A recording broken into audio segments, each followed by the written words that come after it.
Assalamualaikum warahmatullahi wabarakatuh. Alhamdulillahi rabbil alamin. Wassalatu wassalamu ala ashrafil mursalin wa ala alihi wa sahbihi ajma'in. Wa asyhadu an la ilaha illallah wahdahu la syarikalah. Wa asyhadu anna Muhammadan abduhu wa rasuluh. Salawatu rabbi wa salamu alaihi wa ala alihi wa ashabihi wa man sara ala nahjihi wastanna bisunnatihi ila yaumiddin. Alhamdulillah, kita memuji syukur kehadirat Allah Ta'ala. Di pagi hari ini Allah Subhanahu wa Ta'ala memudahkan kita untuk mengingatnya, mengawali kegiatan kita di waktu pagi dengan berzikir kepadanya. Bagian dari doa Nabi sallallahu alaihi wasallam ketika bangun tidur, beliau membaca Alhamdulillahilladzi afani fi jasadi wa radda alayya ruhi wa adzina li bidzikri. Segala puji bagi Zat yang telah memberikan kesehatan bagi fisikku, wa radda alayya ruhi, dan mengembalikan ruhku, wa adzina li bidzikri, dan memudahkannya dan memudahkanku untuk mengingatnya. Dan walhamdulillah, ketiga nikmat itu kita dapatkan di waktu pagi ini. Sebagaimana yang disebutkan dalam pengumuman, kita akan mengupas tentang transaksi riba dalam akad kontemporer. Bagian dari prinsip yang perlu kita pahami bahwa Allah Subhanahu wa Ta'ala menjadikan Nabi Muhammad sallallahu alaihi wasallam sebagai rahmatan lil alamin. Pertanyaannya, yang menjadi rahmatan lil alamin jasad beliau, fisik beliau, ataukah ajaran beliau? Jawabannya yang mana hadirin? Yang menjadi rahmatan lil alamin itu jasad beliau, sosok beliau, ataukah ajaran beliau? Kita bisa menyimpulkan yang menjadi rahmatan lil alamin itu lebih kepada ajaran dibandingkan fisik. Betul bahwasanya sosok Nabi SAW adalah rahmatan lil alamin, tapi keberadaan beliau menjadi rahmatan lil alamin lebih kepada ajaran yang beliau sampaikan. Karena kalau fisik Nabi rahmatan lil alamin itu dibatasi pada fisik Rasulullah SAW, berarti sejak beliau wafat sudah tidak ada lagi rahmatan lil alamin. Apalagi keberadaan beliau itu dibatasi dengan waktu dan tempat, sehingga yang bisa menjangkau dengan fisik beliau hanya mereka yang ketemu Rasulullah SAW. Kita yang nggak pernah ketemu beliau, waktunya jauh dari beliau, tempatnya juga jauh, termasuk nasabnya juga jauh dari beliau, tidak mendapatkan sepeser pun rahmatan dari sisi fisik beliau. Namun kita bisa mendapatkan rahmat dari keberadaan beliau melalui wahyu yang Allah Subhanahu wa sampaikan kepada beliau. Karena itulah Al-Quran dan Sunnah merupakan rahmatan lil alamin. Dan bagian dari bentuk rahmatan lil alamin dari Al-Quran dan Sunnah adalah dia bisa diimplementasikan, bisa diterapkan, relevan untuk semua kehidupan manusia, tidak mengenal batas tempat dan tidak mengenal batas waktu.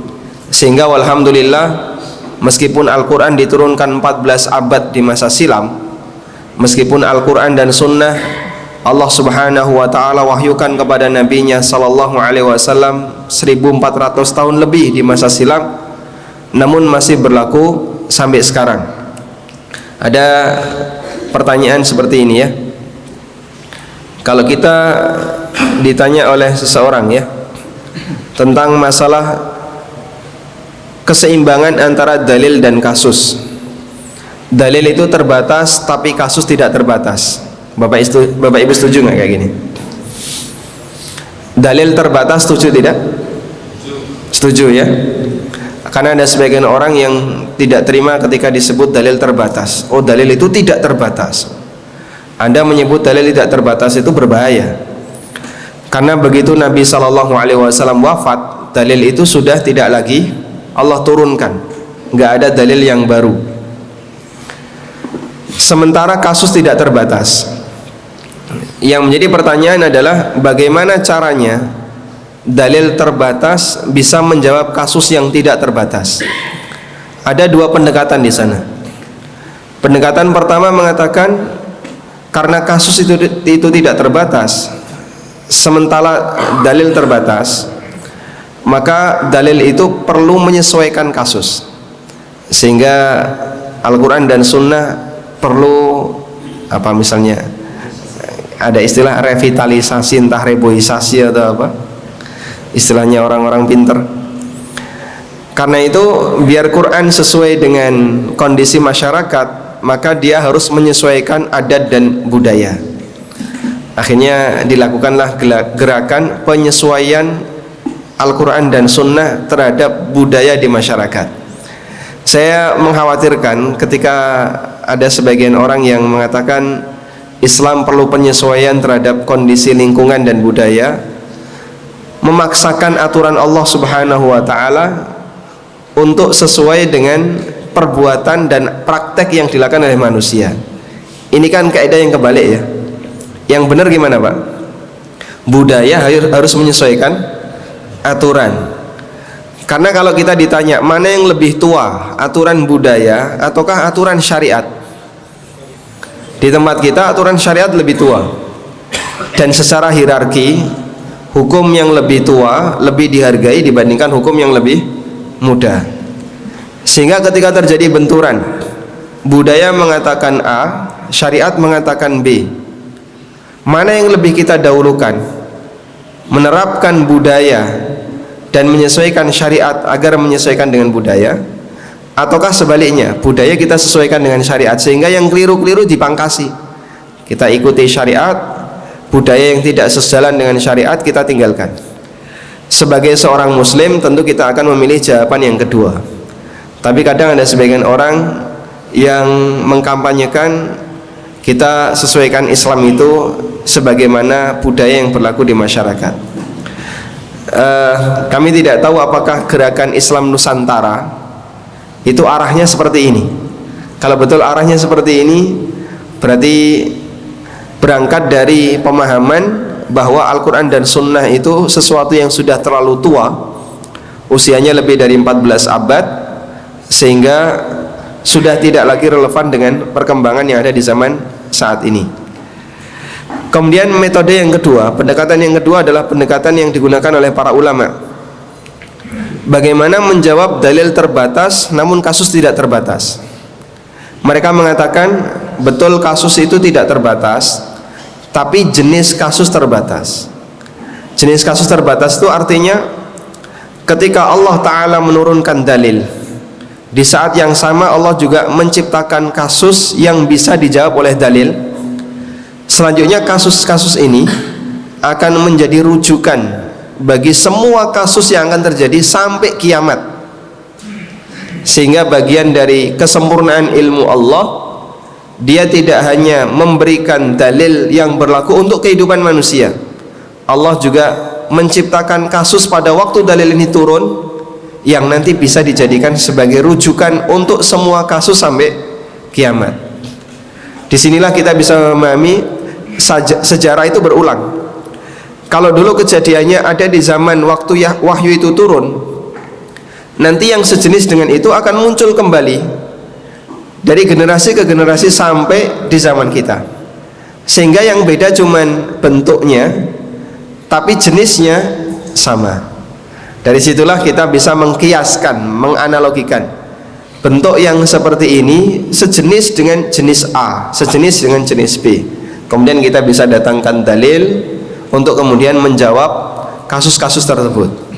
Makanya kajian seputar masalah fikih kontemporer itu lebih banyak menggunakan dalil qiyas, lebih banyak menggunakan pendekatan analogi dibandingkan dalil nas.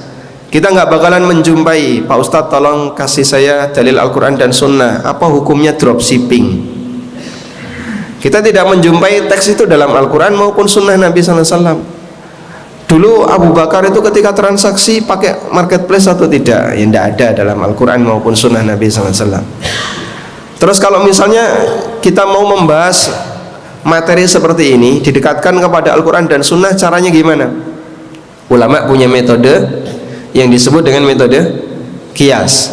Ada kasus asal, Kemudian di sini ada kasus cabang, ada asal, ada far', kemudian ada kesamaan illah, kesamaan latar belakang antara kasus asal dan cabang, lalu hukumnya kita samakan.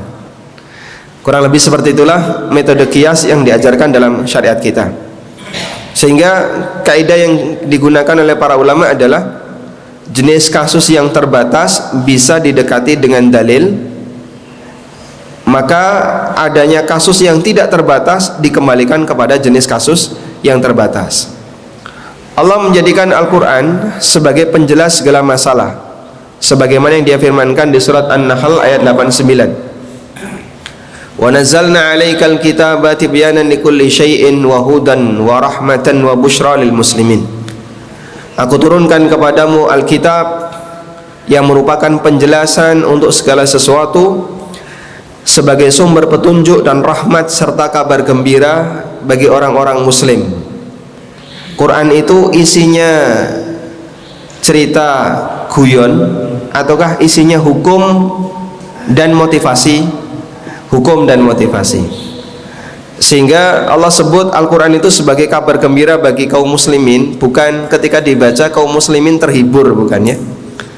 Tapi ketika Al-Quran itu dipelajari, maka kaum muslimin akan mendapatkan berbagai macam hukum-hukum yang baru, yang bisa jadi belum pernah dia kenal. Lalu dia merasa senang dengan hukum itu pada waktu Al-Quran ini diturunkan. Disitulah yang dimaksud Allah menjadikan Quran sebagai busyra lil muslimin. Makanya Bapak Ibu yang kami hormati, kalau kita menemukan atau mempelajari sebuah hukum yang belum pernah kita kenal, dari hasil sebuah pengajian saya mendapatkan satu pencerahan, ternyata yang selama ini saya lakukan keliru berdasarkan dalil yang tadi disampaikan oleh Pak Ustadz seperti ini. Ada dua sikap yang barangkali akan dimiliki oleh jamaah. Pertama, merasa sedih atau mungkin jengkel karena tidak sesuai dengan kepentingannya. Yang kedua, merasa bahagia dan senang. Terima kasih Pak Ustadz, ternyata selama ini saya keliru, saya baru tahu, insya Allah saya tinggalkan. Kalau Anda di posisi yang kedua, berarti bisa menjadikan Al-Quran dan Sunnah sebagai busyra lil muslimin. Tapi kalau masih di posisi yang pertama, nah nggak benar itu yang disampaikan, saya nggak percaya sama dalilnya. Tadi katanya surat Al-Baqarah, belum pernah saya baca, nah, memang belum khatam, ya? Sehingga dia menolak dengan berbagai macam alasan, padahal dalilnya sangat tegas, hadisnya sahih misalnya, tapi dia nggak mau nerima, mungkin karena latar belakang kepentingannya. Bisa jadi sikap seperti ini mirip seperti karakternya orang munafik di zaman Rasulullah Sallallahu Alaihi Wasallam. Wa idza unzilat suratun, apabila turun kepada mereka sebuah surat, qalu ayyukum zadathum hadhihi imana. Mereka mengatakan, siapakah di antara kalian yang imannya merasa bertambah? Ini sikapnya orang munafik. Fa ammal ladzina amanu fazadathum imanan wa hum yastabshirun. Adapun orang-orang yang beriman ketika turun satu surat baru, satu ayat baru, maka iman mereka semakin bertambah dan mereka semakin berbahagia. Selanjutnya hadirin, kita punya prinsip seperti ini. Allah Maha Tahu. Pertama, Allah Maha Tahu tentang semua keadaan hambanya dan semua yang mereka lakukan. Yang menjadi makhluk Allah itu manusia ataukah perbuatan manusia? Yang mana Pak? Yang menjadi ciptaan Allah, makhluk Allah, kita sebagai manusia ataukah perbuatan kita? Jawabannya manusia. Yang benar keduanya Pak. Jadi kita makhluk Allah, perbuatan kita juga makhluk Allah. Allah berfirman dalam Al-Quran, wallahu khalaqakum wa ma ta'malun. Allah yang menciptakan kalian dan apa yang kalian kerjakan. Ini ada di surat apa gitu ya? Wallahu khalaqakum wa ma ta'malun.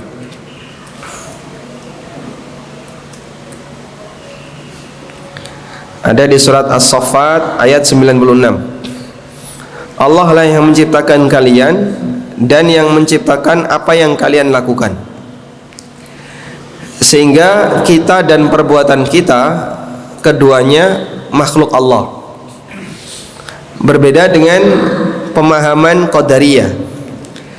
Kalau menurut Qadariyah, yang menjadi makhluk Allah itu manusianya, sedangkan perbuatan manusia itu ya makhluknya manusia, ciptaannya manusia, maka tidak dikembalikan kepada Allah.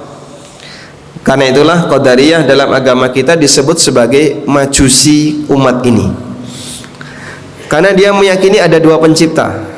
Yang pertama Allah Ta'ala sebagai pencipta manusia, yang kedua manusia itu sendiri sebagai pencipta perbuatan manusia.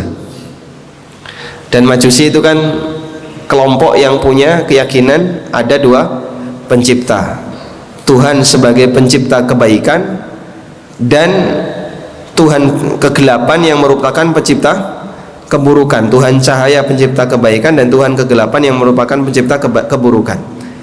Sehingga Qadariyah disebut sebagai majusi umat ini karena dia meyakini ada pencipta selain Allah Subhanahu wa taala. Karena dia yang menciptakan kita dan perbuatan kita, maka Allah Maha tahu terhadap kita dan seluruh perbuatan kita. Yang kedua, ketika Allah menurunkan wahyu, Allah tahu akan terjadi perubahan kondisi hambanya di masa mendatang. Allah tahu tidak Pak, ketika Allah menurunkan Al-Quran, kalau ternyata besok akan ada pesawat? Tahu. Allah tahukah kalau besok akan ada sabun? Tahu. Akan ada berbagai macam perubahan kehidupan? Tahu. Sekarang pertanyaannya begini, Nabi SAW beliau memerintahkan, kalau kamu memberi minum anjing atau punya wadah yang berisi air terus dijilati anjing, maka jika wadah ini mau dipakai, diapakan Pak? Dicuci berapa kali? Ada orang yang protes, dicuci 7 kali, salah satunya pakai tanah. Itu makin mengotori atau makin membersihkan? Karena kan pakai tanah. Kenapa nggak kita gunakan rinso atau sabun, deterjen, atau bahkan alkohol? Itu lebih bersih lagi. Dalam hadis Nabi SAW cuma menyebutkan dicuci 7 kali. Nah, ini salah satu di antara contoh bahwa hadis ini tidak sejalan dan tidak relevan dengan perkembangan zaman. Karena di zaman Nabi SAW nggak ada sabun. Jawabannya adalah, apakah ketika Allah menurunkan wahyu kepada Nabi-Nya SAW berupa ajaran sunnah tadi, Allah tahu kalau besok akan ada sabun? Tahu. Oh, barangkali Allah lupa sehingga tidak dicantumkan dalam hukumnya. Allah juga memberikan jawaban di surat Maryam, wa ma kana rabbuka nasiya. Rabbmu tidak lupa terhadap apapun yang dia perbuat. Dia tidak lupa masa silam dan tidak lupa kalau besok akan terjadi perubahan. Ada sebuah, kalau tidak salah ini tesis ya, yang ditulis oleh salah satu mahasiswa UIN Syarif Hidayatullah. Tesis ini mendapatkan penghargaan sehingga dikasih muqaddimah oleh mantan rektor ya, Pak Azumardi, berjudul mengupas hadis-hadis bermasalah dalam Sahih Bukhari. Kemudian dikasih penjelasan, karena ketika itu disinkronkan dengan teknologi, menurut dia ini nggak relevan. Contoh ya, hadis tentang masalah anjing tadi ya, wadah kalau dijilati anjing maka nanti dicuci 7 kali. Contoh yang lain, kalau ada minuman kecemplungan lalat maka dicelupkan terlebih dahulu, setelah itu dibuang. Contoh yang lain, Nabi SAW pernah menyebutkan dalam hadis riwayat Bukhari, suasana panas di siang hari itu min faihi jahannam, karena angin neraka yang bocor kemudian masuk ke alam dunia, jadi panas sekali. Kemudian dia anggap ini hadis yang aneh. Kemudian masih beberapa disebutkan hadis-hadis yang lain. Kemudian buku itu dicetak, diterbitkan dan beredar di masyarakat. Ini salah satu di antara contoh sikap skeptis sebagian muslim terhadap sunnah Nabi sallallahu alaihi wasallam. Kita tidak meragukan dari sisi validitas, karena hadis itu sahih, hadis riwayat Bukhari, bahkan di judul sudah disebutkan hadis-hadis bermasalah dalam riwayat Bukhari. Tapi yang dipermasalahkan bukan masalah keabsahan, yang dipermasalahkan adalah menurut logika ini kayaknya nggak nyambung. Apa mungkin neraka bocor, Pak? Fayhu jahannam, angin neraka itu kan tidak mungkin masuk ke dunia menurut dia, sehingga nggak ada istilah cuaca panas disebabkan karena angin neraka. Tayyib. Nah, model-model seperti ini salah satu di antara bentuk bagaimana ketika ada seorang muslim yang dia meragukan kebenaran sebuah dalil disebabkan karena mengedepankan logika.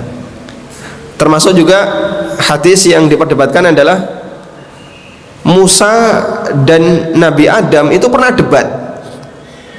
Lalu Musa mengalahkan Adam. Ketemunya kapan? Adam hidup di waktu kapan? Musa hidup di zaman kapan? Kok bisa Musa sama Adam debat? Ini juga sering dipermasalahkan. Nah, hadirin yang dimuliakan Allah Subhanahu wa taala, kalau kita pakai prinsip seperti ini, innallaha ala kulli syai'in qadir. Allah Maha Kuasa atas segala sesuatu. Kita nggak perlu heran ketika mendengarkan berbagai macam riwayat yang nampaknya aneh, karena kita yakin Allah Maha Kuasa atas segala sesuatu. Prinsip ini sangat penting dan ini bagian dari akidah yang perlu kita bangun di tengah umat. Karena orang liberal sangat berupaya bagaimana melakukan pendangkalan terhadap ideologi kaum muslimin dengan cara menggunakan pendekatan logika.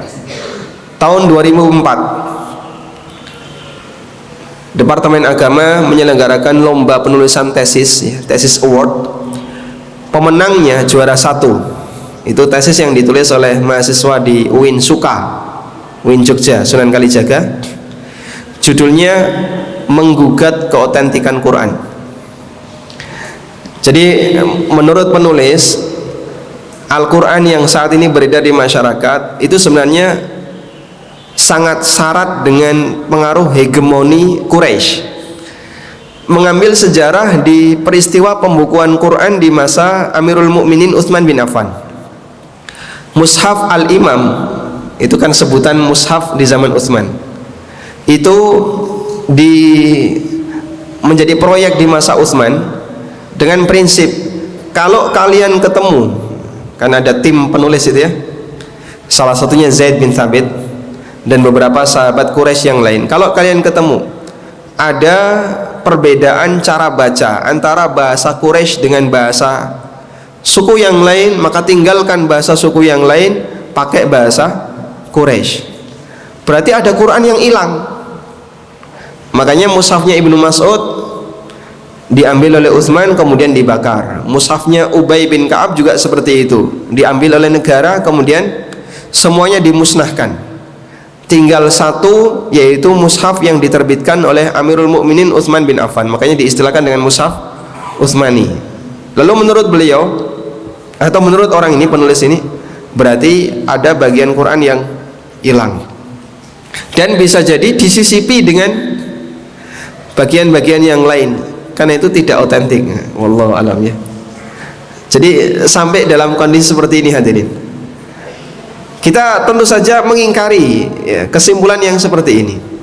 Yang dilakukan oleh Utsman itu tidak nambahi, tidak mengurangi, cuman menyatukan. Karena dikhawatirkan kalau dibiarkan Al-Quran ada 7 bahasa yang diturunkan oleh Allah, ketika itu dibiarkan menyebar di kalangan kaum muslimin, mungkin akan ada 7 agama Islam. Mungkin ada istilah agama Islam Advent, agama Islam Jawa, nanti agama Islam versi mana lagi. Yang satu saja sudah ketika kaum muslimin memahami banyak yang pecah, apalagi ketika berjumlah lebih banyak. Karena itu yang dilakukan oleh Amirul Mukminin hakikatnya adalah menyatukan kaum muslimin dan menghindari setiap potensi terjadinya perpecahan di tengah mereka. Baik, Berangkat dari sini hadirin, kita akan mengupas tentang seperti apakah riba dalam transaksi kontemporer. Saya tidak perlu mengulang tentang bahaya riba, kemudian penjelasan tentang rincian riba. Sudah pernah belum ini? Ya? Sudah pernah ya? Sudah pernah. Barangkali masih ingat materinya. Riba ada berapa? Ada dua. Satu, riba apa Pak? Riba fadl. Yang kedua, riba nasi'ah. Baik. Jadi riba ada dua ya,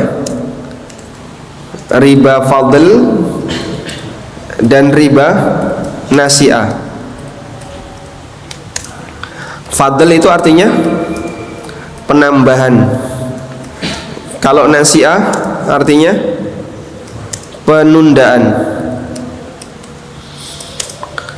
Baik, kaidah yang berlaku dalam riba fadl adalah semua utang yang menghasilkan tambahan, maka statusnya adalah riba.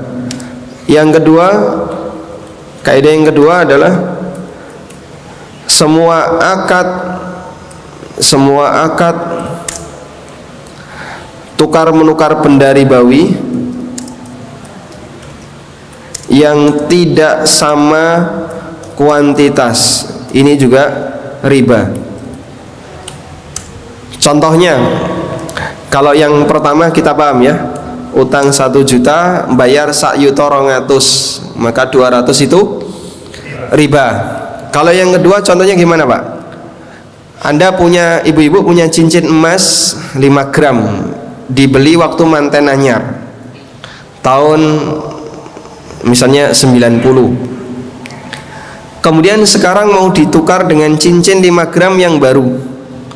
Cincin 5 gram tahun 90 dengan tahun 2019.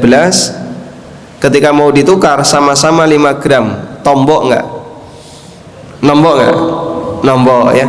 5 gram lama plus uang 500.000 sama dengan 5 gram yang baru. Ketika ada penambahan 500.000 seperti ini, padahal sama-sama cincin 5 gram, maka adanya tambahan ini termasuk riba. 300.000 sama dengan 5 gram baru, misalnya gini ya. Di sini ada tambahan, jadi kuantitasnya tidak sama. Ketika kuantitasnya tidak sama karena ada tambahan di sini, statusnya riba. Ini contoh riba fadl untuk kaidah yang kedua. Kemudian riba nasi'ah, yaitu riba karena penundaan, bentuknya adalah akad benda ribawi yang serah terimanya tidak seragam. Akad benda ribawi yang tidak yang serah terimanya tidak satu waktu, yang tidak seragam serah terima. Dalam arti ada sebagian yang tertunda. Contoh, Anda punya pecahan uang 100.000, mau ditukar dengan pecahan yang lebih kecil 50 dan satunya 30, satunya 20. Tapi yang ini, yang 20 menyusul, sehingga yang diterima berapa? 80. Yang 20 sisuk. Maka ketika ada sebagian yang menyusul, ini masuk kategori riba nasi'ah. Nggak boleh yang kayak gini ya. Baik. Wah, ini praktek di masyarakat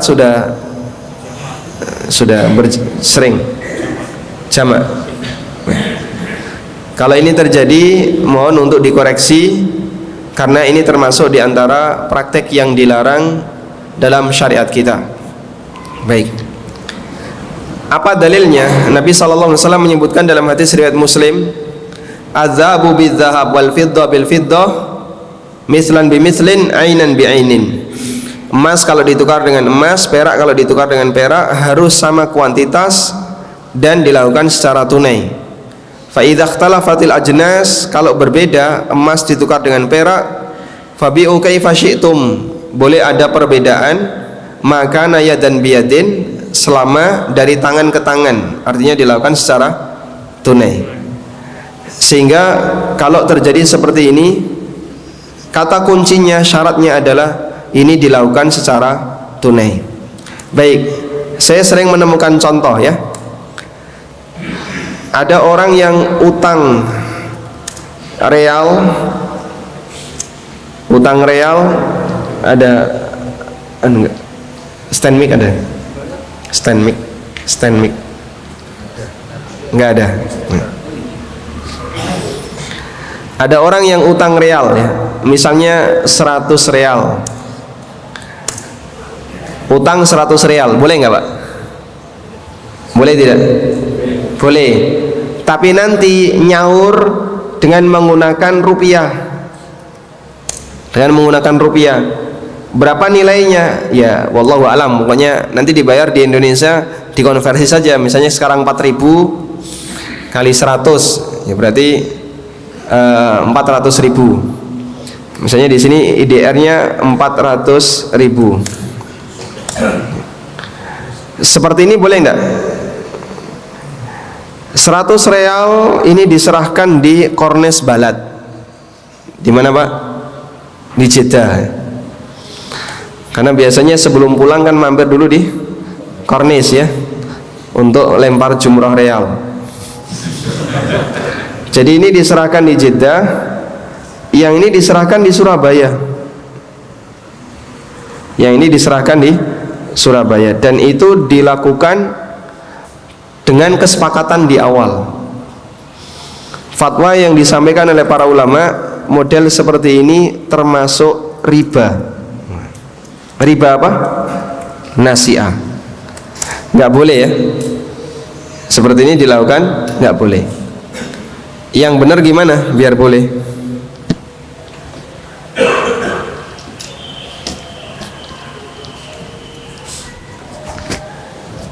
Dimajukan.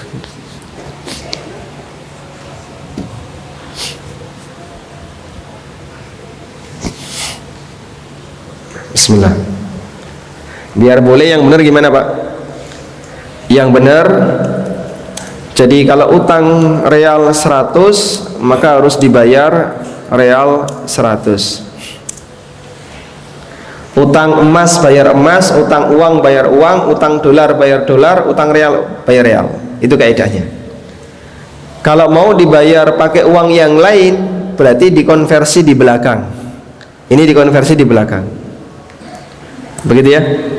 Makanya kalau ada orang yang utang uang tapi pakai standar harga emas, boleh nggak? Boleh atau tidak? Tidak boleh, karena ini sama dengan tukar menukar uang dengan emas tapi tidak tunai. Padahal syarat yang diberikan Nabi sallallahu alaihi wasallam adalah wajib tunai. Membeli emas secara kredit ini tidak diperbolehkan, karena membeli emas yang tidak tunai hukumnya dilarang dalam Islam. Ini termasuk praktek riba nasi'ah. Ini beberapa contoh kegiatan riba yang ada di masyarakat, yang ada sampai sekarang, dan Nabi SAW sudah mengingatkan, karena ini termasuk di antara bentuk transaksi mata uang yang tidak tunai. Contoh yang kita temukan adalah, di sekitar kita, mencicil emas ya. Kalau tidak salah ini ada di Pegadaian. Jadi Pegadaian menyediakan emas 5 gram. Dari yang disediakan emas 5 gram itu boleh dibeli secara bertahap. Tahap awal, misalnya saya punya uang 50.000, kasihkan, nanti ditampung. Akumulasinya setelah mencapai emas 5 gram, misalnya 3 juta. Setelah terkumpul 3 juta baru diserahkan, ini emasnya 5 gram. Nah, model seperti ini tidak diperbolehkan, karena ini berarti jual beli emas tidak tunai. Kembali kepada dalilnya, saya tadi sudah menyinggung biar semakin yakin. Di manakah dalil itu? Dalil itu ada dalam hadis dari sahabat Ubadah bin Samit.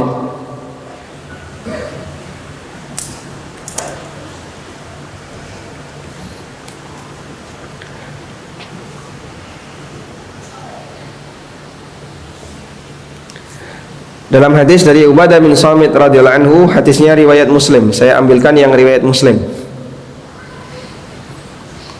Rasulullah sallallahu alaihi wasallam bersabda, emas ditukar dengan emas, perak ditukar dengan perak, bur dengan bur, syair dengan syair, gandum dengan gandum, kurma dengan kurma, garam dengan garam, harus semisal. Semisal itu sama kuantitas, harus yadan biyadin, dari tangan ke tangan. Fa idza ikhtalafat al-ajnas, kalau berbeda jenisnya, fabi'u kaifa syi'tum, maka boleh ada tambahan idza kana yadan biyadin, selama dari tangan ke tangan. Sehingga kalau dolar ke rupiah boleh ada selisih, namun dengan syarat wajib tunai. Ada dolar, ada rupiah. Jika tidak tunai, maka masuk dalam kategori riba nasi'ah. Contoh yang lain, trading forex. Dalam trading forex, tukar menukar mata uang asing, itu berlaku kaidah T+2 hari kerja. Sehingga kalau sekarang Bapak beli dolar, maka serah terimanya Ahad libur, Senin, Selasa baru diserahkan. Uang diserahkan sekarang, rupiahnya, dolarnya hari Selasa atau hari Senin. Dan ini tidak boleh. Kenapa nggak boleh? Karena tidak tunai. Ini beberapa contoh riba yang ada di masyarakat. Baik. Berikutnya kita akan memberikan contoh riba fadl. Ini tadi semuanya riba nasi'ah ya. Yang ini semuanya masuk kategori riba nasi'ah. Berikutnya adalah tentang riba fadl. Tentang riba fadl. Riba fadl tadi prinsipnya adalah penambahan dari akad utang atau akad tukar menukar benda ribawi.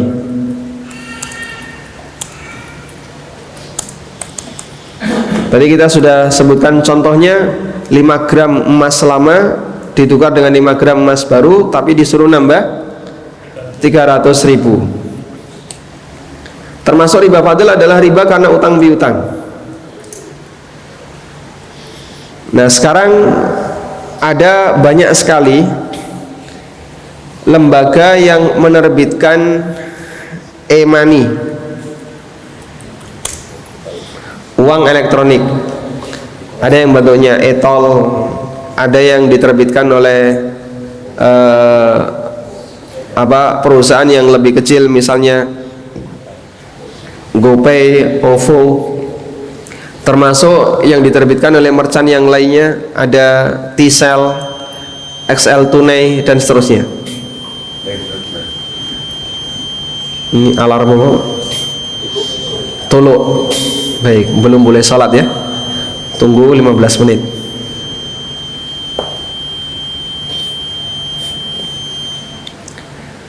Kalau kita menggunakan fasilitas seperti ini, diperbolehkan atau tidak? Para ulama memberikan pendekatan. Apa hukumnya menggunakan e-money? Ketika kita top up deposit, saya biar kartu ini ada isinya, saya deposit 500.000, nanti saya pakai untuk e-tol, atau bisa dipakai untuk parkir atau belanja dan seterusnya. Sebagian ada yang memahami top up ini statusnya adalah memberi utang. Jadi kita menyerahkan uang itu kepada pihak yang menerbitkan kartu e-money tadi dengan akad utang. Saya utangin dulu kamu 500.000. Uang itu boleh dimanfaatkan oleh penerbit e-money. Karena akadnya utang, berarti jika penerbit ini memberikan diskon untuk layanan yang menggunakan jasa e-money. Berarti kita mendapatkan manfaat dari transaksi utang. Misalnya ya, belanja di toko A, bayar pakai T-Cell gratis, apa misalnya donat satu porsi atau sak kotak. Ini boleh atau tidak? Kalau pakai pendekatan ini adalah akad utang, berarti Anda mendapatkan manfaat dari transaksi utang piutang. Karena kita ngutangi pihak penyelenggara yang menerbitkan kartu tadi, kemudian kita ketika nagih mengambil utang itu ternyata dikasih hadiah. Maka jawabannya seperti ini. Jadi hadiah karena utang ada 3. Yang pertama, hadiah sebelum utang lunas. Ini dilarang ya. Sebagaimana fatwa yang pernah disampaikan oleh Ibnu Umar dan Ibnu Abbas, ada orang yang memberikan hadiah kepada orang yang memberikan utang. Kemudian kata Ibnu Umar, ruddah ilai hadiyatah au ihsibha lahu. Pilihannya adalah hadiah itu ditolak atau hadiah itu dihitung sebagai bagian dari pelunasan utang. Sehingga kalau utangnya 1 juta, hadiah yang diserahkan 100.000, berarti utangnya tinggal 900. Yang 100 kemana? Dibayar pakai hadiah. Artinya hadiah ini tidak boleh sama sekali dinikmati oleh pemberi utang. Pilihannya ditolak atau utangnya dikurangi. Yang kedua, hadiah ketika melunasi utang. Ini hukumnya boleh dengan syarat tidak dijanjikan atau tidak disepakati dan tidak diminta, sehingga bukan atas permintaan pemberi utang, juga tidak ada kesepakatan di awal, tapi inisiatif penerima utang ini diperbolehkan. Yang ketiga, hadiah setelah utang lunas. Kalau setelah utang lunas nggak ada batasan. Anda melunasi utang hari ini, hadiahnya dikasihkan Ramadan besok, tidak masalah, diperbolehkan. Ini beberapa batasan tentang hadiah karena transaksi utang. Nah, kalau kita menggunakan e-money, berarti di situ memberikan hadiah sebelum utang lunas. Jazakumullah khairan. Apa hukumnya? Ya ini tidak boleh, dilarang.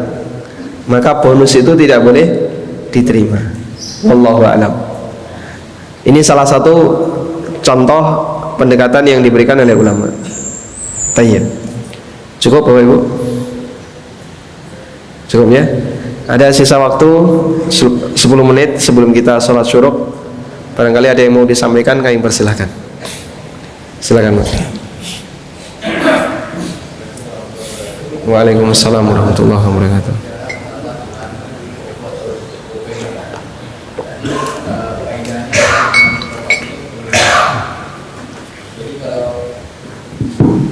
Kalau kita top up, kemudian uang kita tertanam beberapa hari, itu berarti hutang misalnya. Nah sekarang sebenarnya Ustaz, kalau kita menggunakan GoPay, katakanlah awalnya GoPay ini 0 saldonya. Nah begitu ada program misalnya ada diskon di mall atau di mana, kemudian kita isi GoPay sesuai dengan harga barang tersebut. Begitu kita isi, kita langsung belanja Ustaz, kemudian kita dapat diskon. Berarti kaidah hutang ini kalau menurut saya nggak ada. Itu gimana Pak? Kita mengingatkan. Terima kasih. Saya juga mendapatkan pertanyaan seperti ini sejak lama ya, dan terus terang saya nggak tahu jawabannya. Nanti mungkin bisa ditanyakan ke para asatidzah yang lebih senior. Kalau ada Ustadz Irwandi ke Surabaya, sampaikan ke beliau.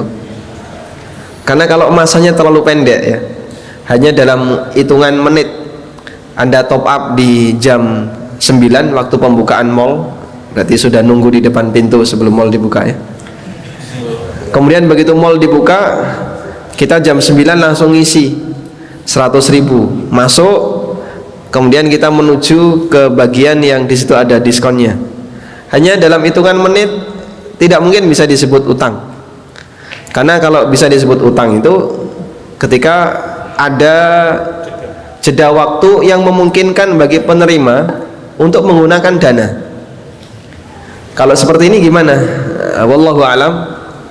Ada kemungkinan dia jadi boleh karena tidak bisa disebut utang, dan ada kemungkinan tetap dilarang karena tidak ada batas waktu untuk utang. Saya utang 5 menit, ada nggak Pak? Utang duit 5 menit itu bisa enggak? Bisa? Bisa ya?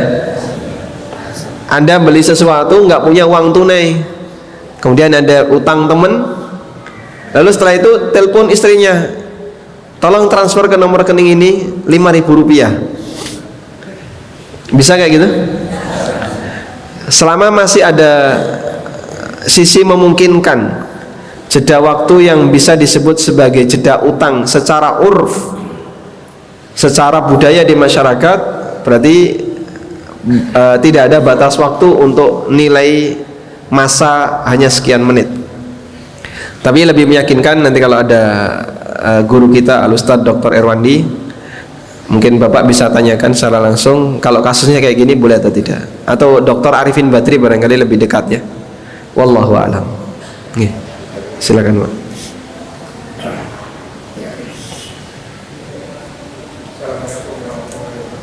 Waalaikumsalam warahmatullahi wabarakatuh.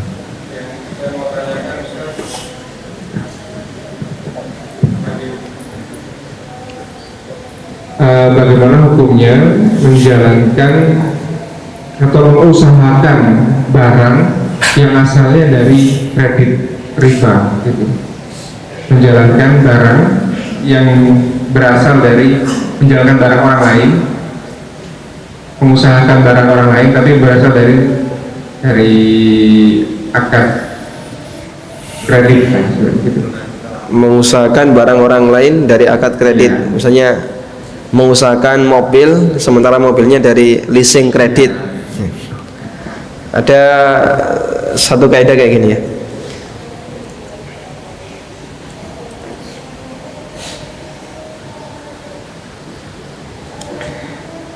Yughtafaru fil baqa ma la yughtafaru fil ibtida. Ada kaidah yang bunyinya kayak gini. Kalau sebatas mempertahankan masih ditoleransi, tapi kalau memulai nggak ditoleransi. Artinya begini, ada orang yang sudah terlanjur kredit mobil melalui leasing, kemudian dia ngerti setelah ngaji tahu, oh ini tidak boleh, ini akad ribawi. Tapi gimana lagi sudah terlanjur. Kemudian kita diminta, Pak tolong ini dikelola, Bapak kembangkan. Boleh nggak mengelola unit ini? Diperbolehkan. Karena transaksi itu sudah berlalu kemarin. Ini tinggal hasilnya. Selanjutnya kita mempertahankan untuk mendapatkan hasil yang lebih berkembang. Hukumnya boleh. Tapi kalau secara sengaja, saya mau buka rental, boleh nggak saya utang ke lembaga ribawi untuk membeli sekian unit mobil biar nanti bisa dipakai untuk nambah unit di rental saya? Oh nggak boleh. Berarti Anda secara sengaja memulai hal yang terlarang. Tapi kalau ada orang yang sudah pernah melakukan hal yang terlarang terus dilanjutkan, ini boleh. Contoh yang lain ya. Ada orang yang berzina tapi tidak sampai nikah, tidak sampai hamil. Kemudian ketahuan orang tuanya, akhirnya mereka jengkel, dinikahkan. Boleh nggak? Boleh tidak? Boleh. Namun tidak boleh ada mahasiswa, mari kita bikin jengkel orang tua biar kita dinikahkan. Boleh atau tidak?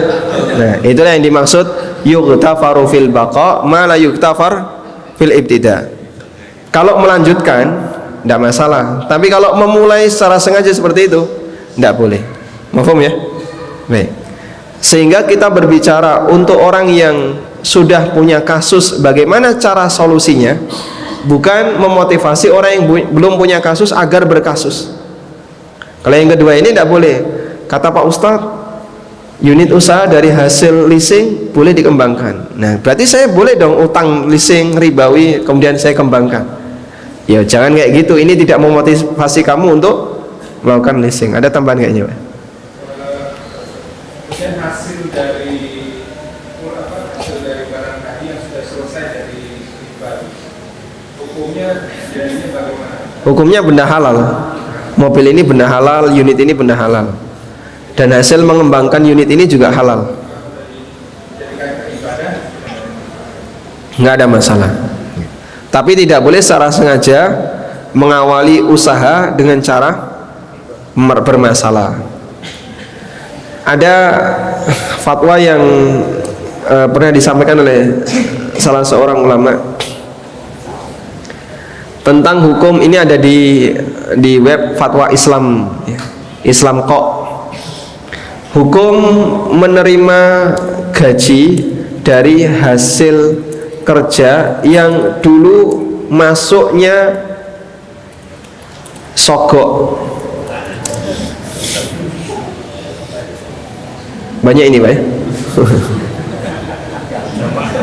Hah? Ada, bukan banyak ya? Ada. Baik.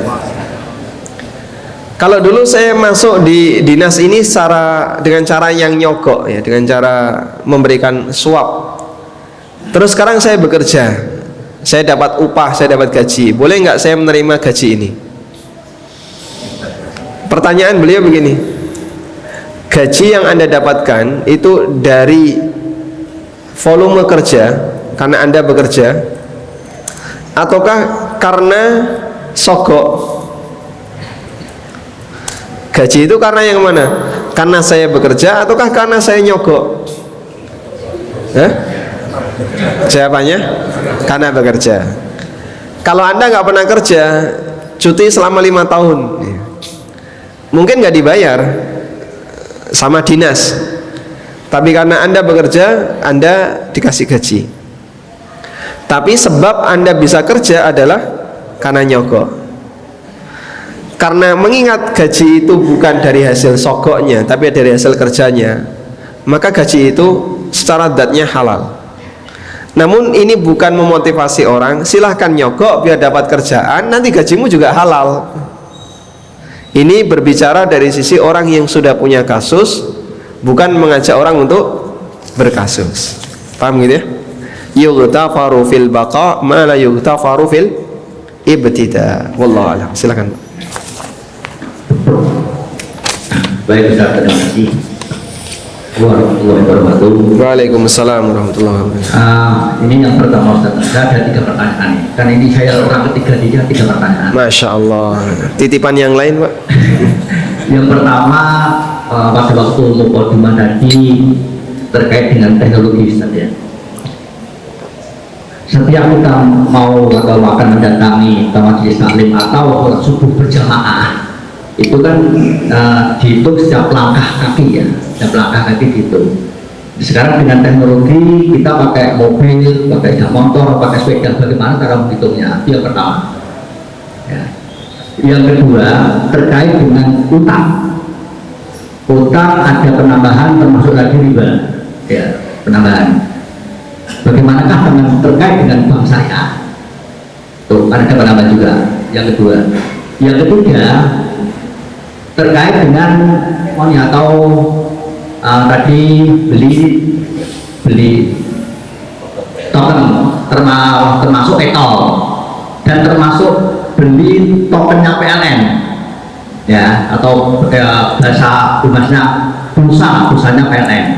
Itu kita beli dapat konversinya, bukan dapat KWH itu tak ada 3. Terima kasih, mohon maaf. Assalamualaikum warahmatullahi wabarakatuh. Waalaikumsalam warahmatullahi wabarakatuh.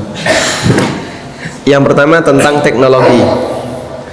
Apakah teknologi itu mengoreksi syariah? Memberikan koreksi atau tidak? Tidak ya? Baik. Kita meyakini teknologi tidak memberikan koreksi syariah, karena Allah tahu ketika Allah menurunkan wahyunya, Allah mengajarkan kepada nabinya, Allah tahu besok akan terjadi berbagai macam perubahan teknologi. Selanjutnya, kalau ada kasus tadi ya, kita kalau ke masjid jalan kaki kan dihitung per langkah. Kalau yang kita lakukan adalah pakai kendaraan, apakah dihitung RPM-nya atau gimana? Iya, rotation per menit, RPM. Apakah yang dihitung perputaran roda atau bagaimana? Di masa silam sudah ada kendaraan, tapi nggak pakai roda.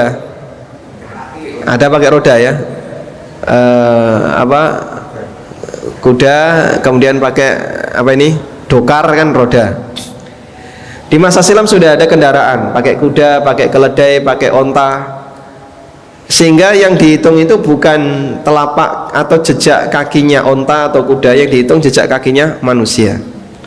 Dulu ada sahabat satu kampung tinggal di Madinah tapi jauh dari Masjid Nabawi. Mereka satu kampung, Bani Salimah, jauh dari Masjid Nabawi, sehingga mereka punya rencana untuk eksodus, pindah gede besar-besaran. Tinggalkan kampung itu, kita buat kampung yang baru, tetangganya Masjid Nabawi. Dilarang oleh Nabi sallallahu alaihi wasallam. Kemudian beliau mengatakan, diyarukum atharukum, jauhnya rumah kamu itulah yang akan meningkatkan nilai pahala kamu, sehingga asar dari ibadah kamu, ya, asar ibadah kamu, jejak lamanya langkah kamu, ini akan semakin memperbanyak pahala kamu. Nabi SAW melarang sahabat ini untuk pindah rumah. Tetap saja tinggal di sana nggak apa-apa, jauh nggak apa-apa. Semakin jauh kamu melangkah, maka kamu bisa mendapatkan pahala semakin banyak. Sehingga kembali yang dihitung adalah langkah kaki dan bukan kendaraan. Makanya Nabi SAW memberikan motivasi bagi orang yang Jumatan. Man bakkara wabtakara waqtasala wa ghassala wa masya wa lam yarkab. Ini ada di hadis yang mana ya? Kita periksakan hadisnya.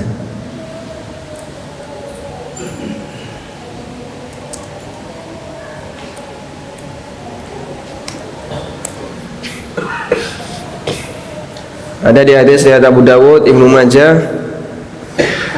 riwayat Ahmad. Coba kita buka. Siapa yang mandi Jumat,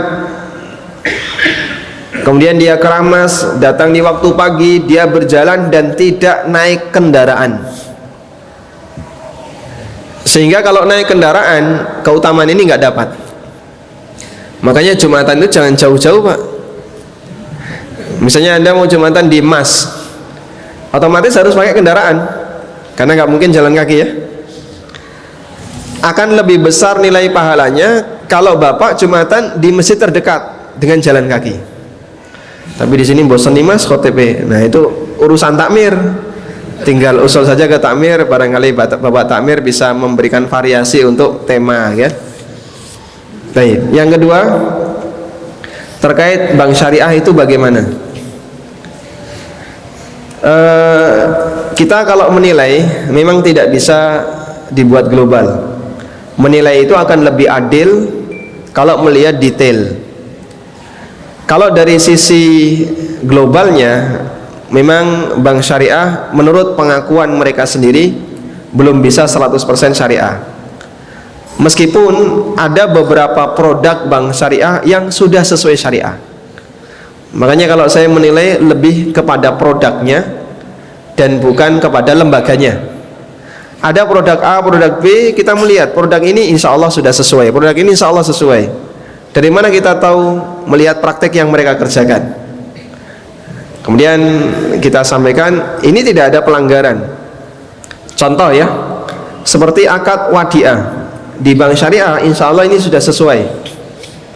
Akadnya murni utang piutang, store duit, kemudian nanti masuk di rekening wadiah, sepeser pun nggak bakalan bertambah, dan bahkan oleh pihak bank tidak dikenakan biaya admin. Jadi cuman bayar 20.000 waktu pembukaan, setelah itu uang itu la yazid wala yanqus, nggak bertambah dan tidak berkurang. Insya Allah ini tidak masalah. Tapi untuk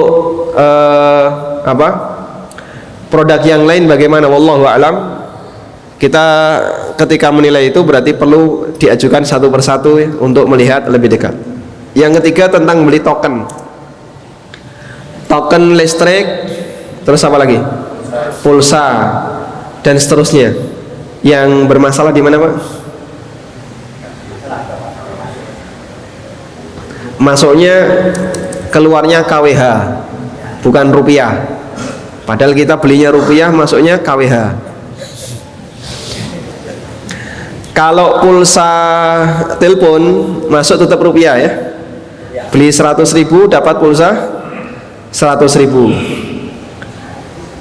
Belinya kan 102.000, dapatnya 100.000. Mungkin yang ditanyakan itu.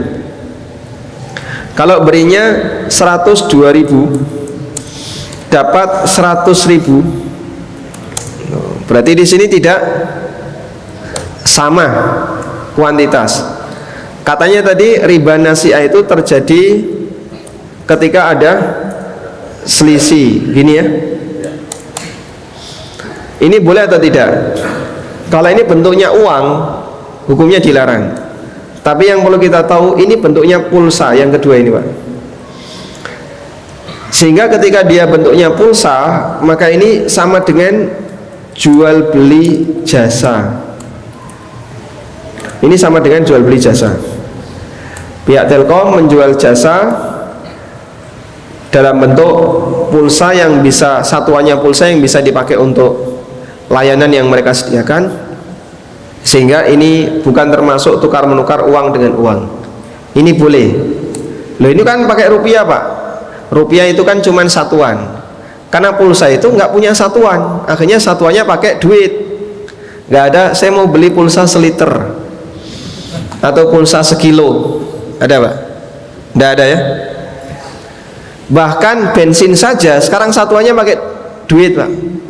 Cairan itu kan normalnya satuannya pakai liter, pakai satuan volume. Sekarang karena perubahan zaman, cairan dihitung satuannya pakai duit. Beli berapa, Pak? 20.000. Nah, 20.000. Kemudian 0, Pak ya.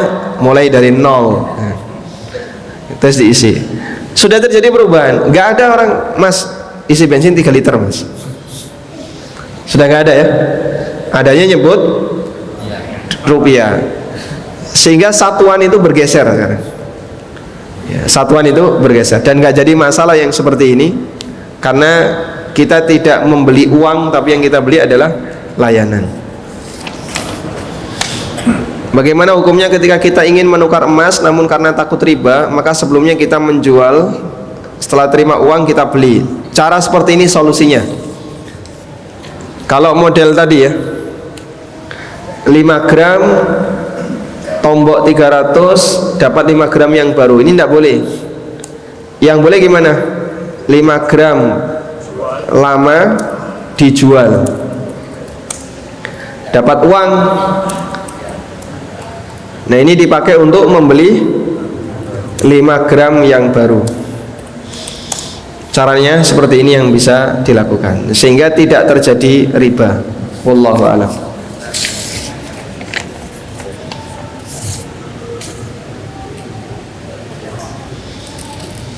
Bagaimana hukumnya kalau rumah kita dibeli orang dengan cara KPR? Apakah kita juga terkena ribanya? Kalau rumah kita dibeli dengan cara KPR, maka prinsipnya adalah Anda tidak terlibat sama sekali dalam transaksi dengan bank. Sehingga kalau diundang, Pak, minimal tanda tangan daftar hadir saja, Pak. Mohon maaf, saya tidak melayani. Pokoknya rumah ini saya jual dengan harga tunai. Terserah kamu dapat duit dari mana. Mau utang bank, utang temennya, utang orang tuanya, terserah. Yang penting kita terimanya tunai. Yang penting aku nompo tunai, kowe entuk duit konti sakarepmu. Nah, itu boleh. Nah, itu berarti kita tidak ikut campur dengan akad yang mereka kerjakan. Apakah diperbolehkan gaji kita ditransfer via ATM? Tidak semua produk bank bermasalah, Pak ya. Saya tadi tidak mempermasalahkan banknya. Yang saya permasalahkan adalah ribanya. Andaikan ada bank yang bersih dari riba, ya, kita sangat menerima dengan baik. Kita bisa kasih gelar Bank Thayyib, ya, cah bagus. Bank Thayyib kan cah bagus, ya. Kalau memang bersih dari riba. Nah, salah satu di antara produk bank yang bersih dari riba adalah menggunakan bank hanya untuk lalu lintas uang. Misalnya terima gaji, atau mau ngirim duit, atau untuk belanja, tidak masalah. Sebagaimana kita ngirim pakai pos, pakai Western Union, pakai kurir yang lain, pakai bank juga diperbolehkan. Apa hukumnya memakai diskon promo makanan dari GoPay? Ya, nanti masak sendiri saja ya. Jadi kita tidak perlu merasa tertarik dengan tawaran-tawaran seperti ini. Sudahlah, yang model-model diskon-diskon tapi kita nggak jelas ini boleh atau tidak, maju mundur. Nabi sallallahu alaihi wasallam ngasih saran, da' ma yaribuka ila ma la yaribuk. Tinggalkan yang meragukan, berpindahlah kepada yang tidak meragukan. Sehingga kita semakin yakin, saya nggak dapat makanan itu juga nggak apa-apa, nggak bikin kita kurus kan? Walhamdulillah. Pun cekap ya.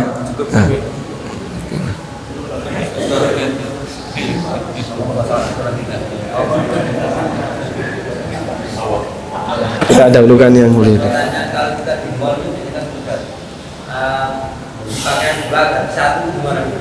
Gimana Pak? Beli 2 dapat 1. Beli 2 dapat. Jangan mau Pak.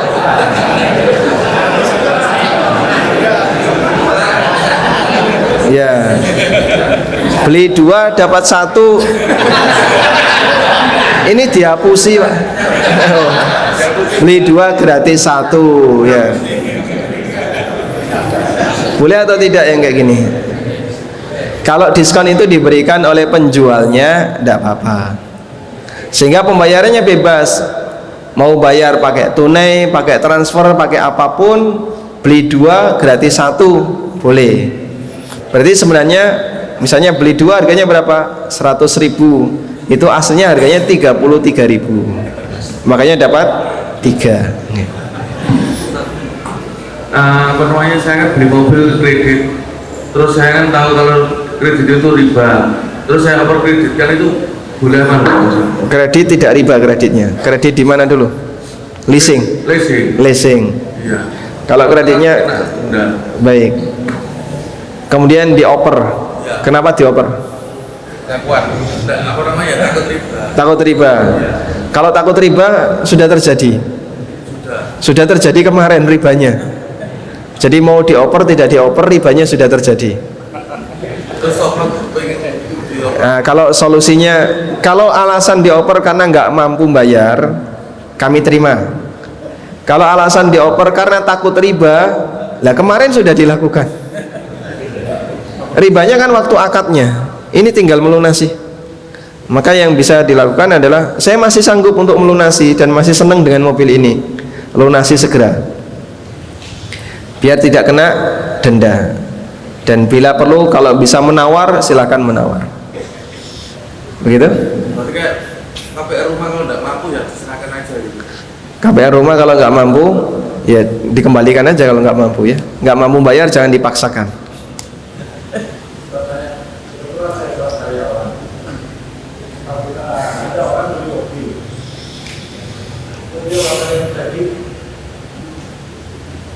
Itu saya sebagai saksi ikut tanda tangan kontrak, saya dapat insentif dari itu. Karyawan orang beli mobil di leasing. Saya karyawan di perusahaan penjual mobil.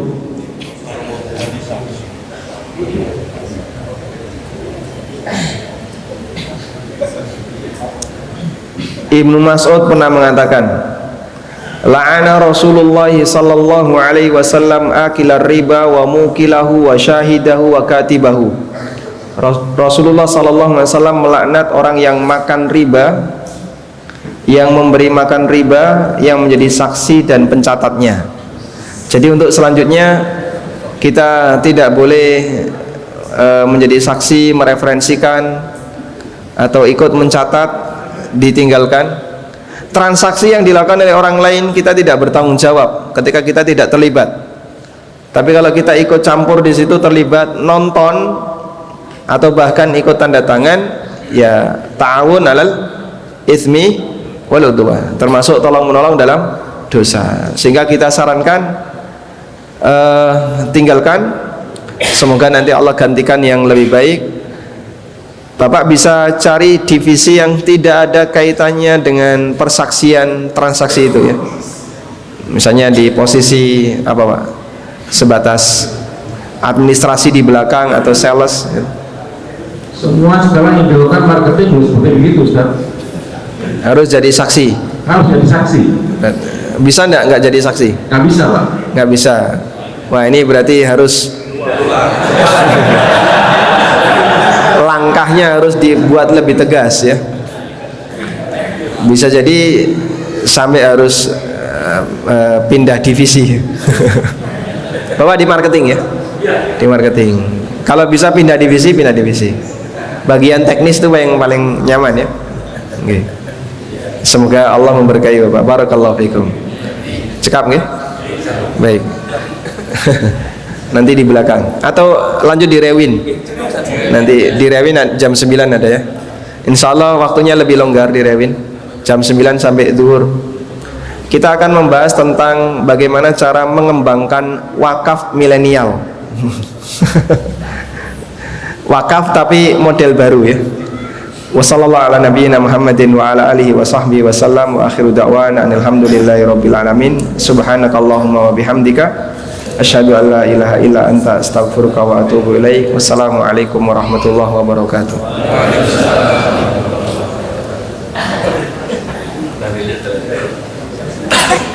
Nah, siapa ini? Udah enggak kita